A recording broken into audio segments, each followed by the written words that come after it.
पाठवून द्या. एवढा चांगला व्यवस्था आहे, सगळ्यांना आणा म्हटलं होतं.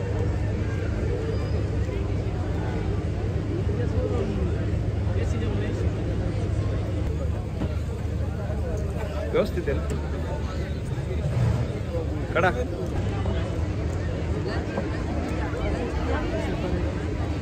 कडा घे ना, कडा घे ना, कडा खाय ना.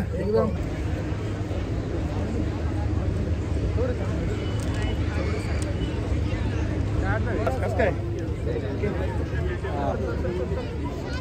ओके. पहिल्यांदा जेवणासाठी बसले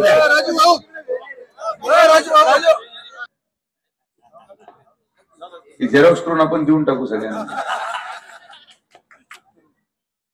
सर्व व्यासपीठावरील सर्व पक्षीय मान्यवर, आलेले सर्व आमच्या माता भगिनी, सर्व ग्रामस्थ, सर्व आलेले शिर्डी येथील ज्येष्ठ ग्रामस्थ, सन्माननीय पत्रकार आणि युवक मित्रांनो, सर्वात प्रथम आपण सर्वजण या कार्यक्रमासाठी आलात, आपले सगळ्यांचे मी मनापासून आभार व्यक्त करतो. फार वेळ मी बोलणार नाही. येत्या 4 दिवसामध्ये आपल्याला मतदान टाकायला जायचं आहे. मतदान ही प्रत्येक मनुष्याच्या जीवनामध्ये भारतरत्न डॉक्टर बाबासाहेब आंबेडकरांनी दिलेला तो अधिकार की प्रत्येक माणूस एक बटन दाबून आपलं स्वतःचं, आपल्या परिवाराचं, आपल्या मुलांचं भविष्य ठरवण्याचा अधिकार तुम्हाला मिळालेला आहे. आणि जेव्हा आपण मतदान केंद्रामध्ये जातो, प्रत्येक जीवनामध्ये प्रत्येकाचा एक क्षण येतो की आपण बटन दाबण्यापूर्वी किंबहुना लाईनीमध्ये उभं राहत असताना काही लोक येतात, भेटतात. 15 दिवसामध्ये वेगळे वेगळे भाषण आपल्या कानावर आलेले असतात. सोशल मीडियावर, व्हॉट्सअपवर आपल्यावर काहीतरी मेसेज आलेले असतात. आणि या सगळ्या कश्मोकशमध्ये, या सगळ्या संभ्रम अवस्थेमध्ये माणूस जेव्हा मतदान करायला उभा असतो, तेव्हा तो पुढच्या माणसाला विचारतो, बाबा काय करायचं. तो मागच्या माणसाला विचारतो, काय तुझं काय मनात आहे. महिला पुढच्याला विचारते, काय करायचंय बाई. रिक्षामध्ये बसत असताना कोणी रिक्षा ड्रायव्हरला विचारतं, काय करायचंय. आणि म्हणून एवढ्या सगळ्या 15 दिवसाच्या गोंधळामध्ये जेव्हा शेवटचं क्षण येतं आणि बटन दाबायचं असतं, तर तो निर्णय कसा घ्यायचा मी 1 मिनिटात सांगतो आणि माझं भाषण संपवतो. मतदान केंद्रावर गेल्यानंतर बटन दाबण्यापूर्वी किंवा तुम्ही जेव्हा दरवाजावर उभे असतात आणि तुमचा नंबर आतमध्ये जाणार असतो, आतमध्ये शिरण्यापूर्वी डोळे बंद करून 1 सेकंदासाठी किंवा 5 सेकंद स्वतःला द्यायचे. या 5 सेकंदामध्ये स्वतःला 2 किंवा 3च प्रश्न विचारा. प्रत्येक जाती धर्माच्या माणसांनी विचारावं, महिलांनी विचारावं, पुरुषांनी विचारावं, युवकांनी विचारावं. स्वतःला प्रश्न विचारा. एक, मी जर संकटात सापडलो तर यापैकी कोण माणूस मला मदत करायला येईल. 2, जाती धर्माच्या नावावर जर उद्या राजकारण पेटलं तर हे कोण थांबवू शकतं. माझ्या घरात मी 11वी 12वीचे मुलं सोडून आलेले आहे मतदान करण्यासाठी. या मुलाला नोकरी कोण देऊ शकतं. आणि आजपर्यंत मला 30 वर्ष या शिर्डीमध्ये झाले. मला नळ कनेक्शन मिळालं, 24 तास पाणी मिळालं, मी स्वतःचा गुंठा विकत घेतला, स्वतःचं घर बांधलं. पण माझ्याकडून हप्ते न घेणारा याच्यापैकी कोण. आणि सगळ्यात महत्वाचं, की मी आतमध्ये जाताना असा कोण व्यक्ती आहे ज्याला मी अनेक वर्ष मतदान टाकलं पण त्या व्यक्तीकडून मला 1 रुपयाचा सुद्धा त्रास झाला नाही. या 5 प्रश्नाचे उत्तर स्वतःला विचारा आणि जे नाव समोर येईल त्याचं जाऊन बटन दाबून टाका, विषय संपतो. फार भाषण करणं, फार अग्रसर बोलणं, आम्ही काय केलं काय नाही केलं हे सांगायची मला गरज अजिबात वाटत नाही. बाबा न्याय करतात. साईबाबांनी 35 वर्ष न्याय केलाय. 7 वेळेस निवडणुकीचा अर्ज भरून निवडणुका लढवल्या. साईबाबांच्या आशीर्वादाने लढवल्या. 8व्या वेळेस पण बाबाच न्याय करतील याच भूमिकेत मी आहे. आणि म्हणून फार अग्रसर भाषण करून मला कोणाला काय बोलायचं नाही. हे पुढचे 5 दिवस अत्यंत महत्वाचे आहेत आणि या 5 दिवसावर तुमचे पुढचे 5 वर्ष अवलंबून आहे. या 5 दिवसामध्ये तुम्ही काय विचार करतात हे तुम्हाला 5 वर्ष चालावं लागणार. आणि म्हणून काही विचार करू नका, फार एकामेकाला विचारू नका. मतदान केंद्रामध्ये जाऊन माझे वडील त्या ठिकाणी विधानसभेमध्ये, आपले सर्वांचे आमदार या त्या विधानसभेमध्ये 35 वर्ष ज्या व्यक्तीने तुमची सेवा केली तो व्यक्ती 1 नंबर अनुक्रम क्रमांक नंबरवर त्या ठिकाणी मतदान पेटीवर आहे. हिंदू असो, मुसलमान असो, मराठा असो, अल्पसंख्याक असो, आदिवासी असो, मागासवर्गीय असो, ज्याला जे आवडेल त्यांनी त्या 1 नंबर मध्ये पाहायचं. एकदा मतदान खोलीमध्ये गेल्यानंतर जे पहिलं बटन असेल, चिन्ह काय आहे, नाव काय आहे, फोटो काय आहे, काहीच पाहिजे नाही. फक्त पहिलं बटन दाबा. त्या पहिल्या बटन मध्ये दडलेलं आहे या शिर्डीच्या युवकांचं भविष्य. त्या पहिल्या बटन मध्ये दडलेला आहे संत सबुरीच्या साईबाबांचा संदेश. त्या पहिल्या बटन मध्ये दाबलेला आहे त्या ठिकाणी असलेल्या बेरोजगार आमच्या मुलींचं भविष्य. त्या 1 नंबर मध्ये दडलेलं आहे शिर्डीच्या लाडक्या बहिणींचं 1500 रुपयापासून तर 2100 रुपयाचा प्रवास त्या पहिल्या बटन मध्ये दडलेला आहे. सर्व धर्म समभावचा संदेश घेऊन केलेला विकास त्या 1 नंबर मध्ये दडलेला आहे. आपल्या परिवाराचं बटन. आणि म्हणून चूक करू नका, कधी केली पण नाहीये. खालीवर पाहायची गरज नाही. खालचे लोक सगळे बाद झालेले आहेत. ते तुमच्या काही कामाला नाहीत, ते कोणाचेच कामाचे येऊ शकत नाहीत. कारण की जे उधारीवर प्रचार करू राहिले ते तुम्हाला काय देऊ शकतात हा विचार तुम्ही केला पाहिजे. ज्यांच्या प्रचाराच्या गाड्या चालू आहेत, यांचं फ्लेक्स बोर्ड, यांच्या मफलरी, यांच्या पॅम्पलेट, यांच्या गाडीचं डिझेल संगमनेर तालुक्यामधून येतं, हे तुम्हाला काही देऊ शकत नाही. आले फक्त हसा, नमस्कार घाला आणि आतमध्ये जाऊन 1 नंबर दाबा. हेच आपलं कार्य आहे, हेच आपलं भविष्य आहे. 5 दिवस आजपासून पुढं निस्वार्थ भावनेने. आणि आपण एक ऍप बनवलंय, जनसेवा युवा मनचा ऍप. आपल्या घरातल्या मुलांच्या आणि मुलींच्या मोबाईल मध्ये डाउनलोड करा.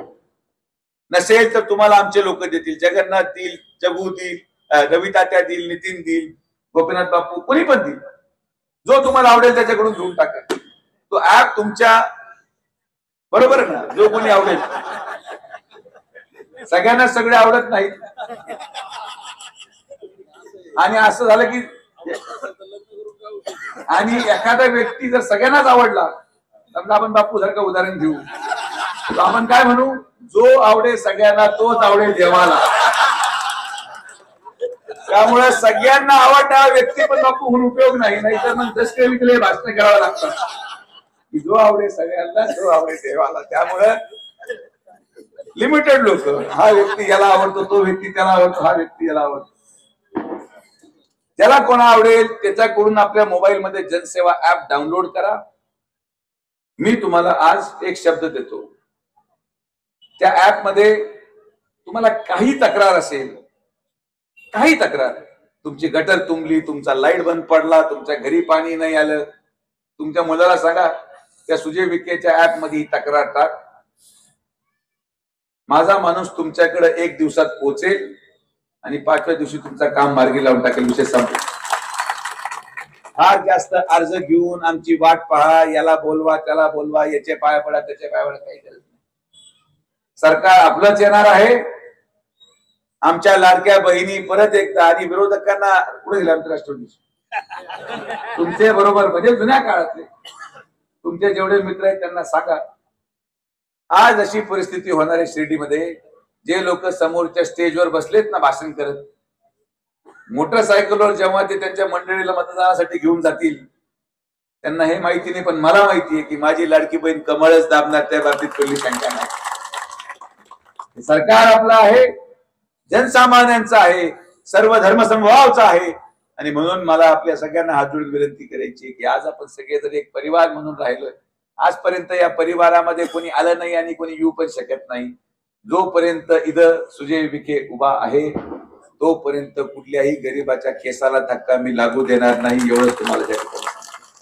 बाकी आपण सगळेजण आलात, सगळ्यांचे मनापासून आभार. मला आपल्या सगळ्यांना एवढंच सांगायचं आहे, आपल्या मुलांचं भविष्य माझ्या हवाले करा. मी तुमचं मुलांचं भविष्य घडू शकतो हा शब्द साईबाबांना स्मरून देतो. आपण सर्वजण आल्याबद्दल परत एकदा सगळ्यांच्या मनापासून आभार. आणि ज्यांनी या कार्यक्रमाचं आयोजन केलं, आमचे तात्या आणि अजून कोण कोण आहे, गणपतांना म्हणजे गोंदकरांच्या वतीने या कार्यक्रमाचं आयोजन झालं, गावाच्या वतीने सगळेच लोक आहेत. मला आनंद आहे की आता आमचे कार्यकर्ते देखील खर्च करायला लागले. हे त्याचं नियोजन आहे, खर्च त्याचा आहे. असेच आम्हाला 4-5 लोक प्रत्येक वॉर्डमध्ये भेटले तर आमचा पण खर्च हळूहळू कमी होतो. असा पण अनुभव जीवनामध्ये येतो. मी आज इतकं भरून आलोय की शिर्डीमध्ये कोणीतरी माझ्यासाठी जेवण म्हणजे माझ्या कार्यक्रमासाठी स्वखर्चाने जेवण ठेवलं, हा दिवस मला पाहायला मिळाला. मी स्वतःला भाग्यशाली समजतो. तर मला अपेक्षा आहे 1, 2, 3, 35 वर्षामध्ये एकदा तरी हा आनंद आबा तुमच्याकडून मिळावा. तुम्ही एकदा फक्त ठेवून पहा, सगळी शिर्डी पूर्णपणे तुमच्या पाठीमागे उभी राहील. घराची सुरुवात करा.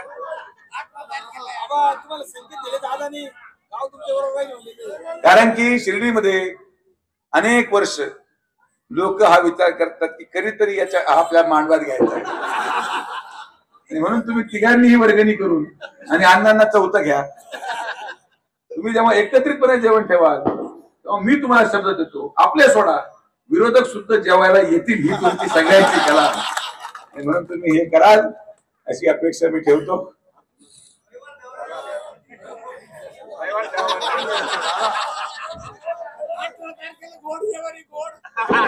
आबांनी ठरवलेलं आहे की या महिन्याच्या 32 तारखेला ते जेवण ठेवणार आहे. आणि आपल्या सगळ्यांचा आशीर्वाद किती ताकदवर आहे. बाबांमध्ये पहा किती मोठा चमत्कार आहे. बाबांना जेव्हा वाटलं की विखे पाटील परिवारावर लोक आरोप करतायत, विखे पाटील परिवारावर लोक संकटात आणतायत, आपोआप प्रश्न मार्गी लागत जातात. आणि अवघ्या निवडणुकीच्या 5 दिवसापूर्वी काल बाबांच्या आशीर्वादाने ज्या फूल आणि हार बंद करण्याचा आरोप आमच्यावर त्या ठिकाणी केले गेले, बाबांच्या गुरुवारच्या वारच्या दिवशी फूल हार चालू करण्याचा निर्णय घेतला.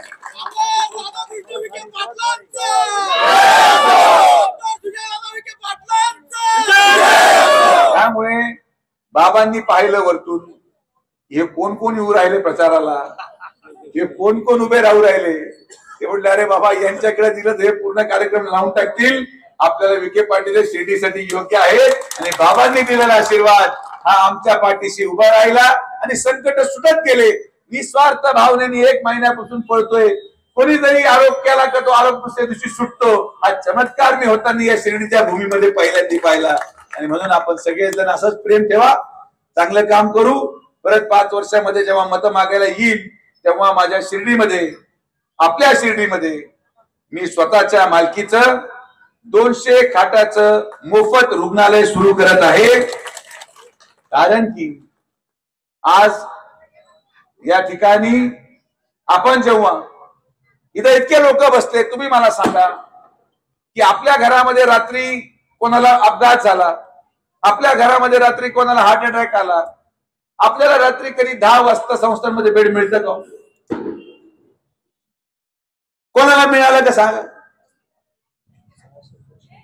इथून माणूस नाशिकला पाठवला जातो यासाठी नाही की संस्थांचं हॉस्पिटल चांगलं नाही, ते चांगलं आहे, पण तिथं ऍडमिट होणारे बेड आणि पेशंट हे महाराष्ट्रातून येतात.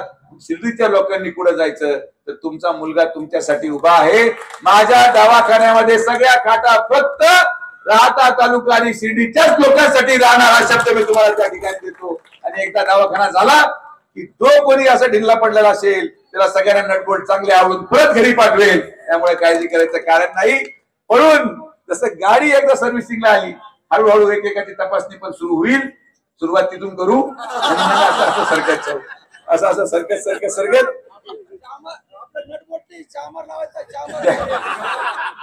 जामरचं नाव घेऊ नको. तर आपण निश्चिंत राहा. आपण नवे उद्योग आणतो. MIDC मध्ये हॉस्पिटल बांधलं, हॉस्पिटल नंतर हॉटेल मॅनेजमेंट इन्स्टिट्यूट म्हणजे एक अशी संस्था जी आपल्या मुलांना 5 स्टार हॉटेलमध्ये वेगवेगळ्या पदांवर कार्यरत करण्यासाठी 4 वर्ष ट्रेनिंग देण्यासाठी आपण संस्था उभारू, ज्याने की आपला मुलगा कुठल्याही देशामधल्या हॉटेलमध्ये जाऊन मॅनेजरचं काम करू शकतो. ही संस्था पण आपण शिर्डीमध्ये उभारणार. अशा सगळ्या संकल्पाने पुढच्या 5 वर्षामध्ये जेव्हा येईल तेव्हा तुम्हाला मी सांगतो, जे आता शेवटी दवाखाना बांधला तर कर्मचारी लागेल, कॉलेज बांधलं तर कर्मचारी लागेल. मी स्वप्न पाहिलंय की पुढच्या 5 वर्षामध्ये मतं मागायला येण्यापूर्वी शिर्डीच्या प्रत्येक घरातून एक तरी माणूस माझ्याकडे कामाला असला पाहिजे. हे मी करणार. म्हणजे मग परत प्रकार करायची गरज पडेल का? किंवा झोपायचं, हे बाबा चल पाहून घेतो तुमचं. त्यामुळे काही काळजी करू नका. आपल्याकडे सगळे फॉर्म्युले आहेत. आपल्या सगळ्यांच्या आशीर्वादाने माननीय नामदार राधाकृष्ण विखे पाटील साहेबांना कार्य करायची संधी मिळाली. आमचे सगळे कामं आपल्या पुस्तकामध्ये दिलेले आहेत. ते पुस्तक उघडून वाचा. वाचलं का? नाही तर आपल्याकडे आलं का पुस्तक आपण त्याच्यावर भेळ, पाहुणे आले, समोसा, चटणी वगैरे सगळं ठेवता. अहो ते खाण्यासाठी नाहीये. ते पुस्तक आपल्या मुलांच्या भविष्याचं पुस्तक आहे. या पुस्तकामध्ये दडलेला आहे शिर्डीचा पुढच्या 50 वर्षाचा विकास आणि आपल्या आशीर्वादाने ते आपण मिळून करू. माननीय नामदार राधाकृष्ण विखे पाटील साहेब त्या ठिकाणी आपल्या सगळ्यांच्या सहकार्याने 1 लाखापेक्षा जास्त मताधिक्याने निवडून येतील हा विश्वास मी व्यक्त करतो. परत एकदा आपण सगळेजण आलात, सगळ्यांचे मनापासून आभार. जय हिंद, जय महाराष्ट्र. धन्यवाद दादा. आपण आम्हाला आमचे मोठे बंधू रमेश भाऊ गोंदकर, तसेच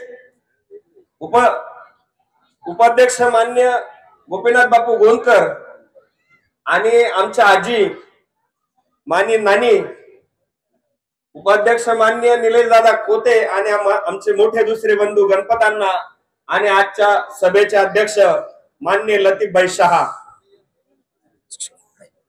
या ठिकाणी बरेचसे मान्यवर आलेले आहेत.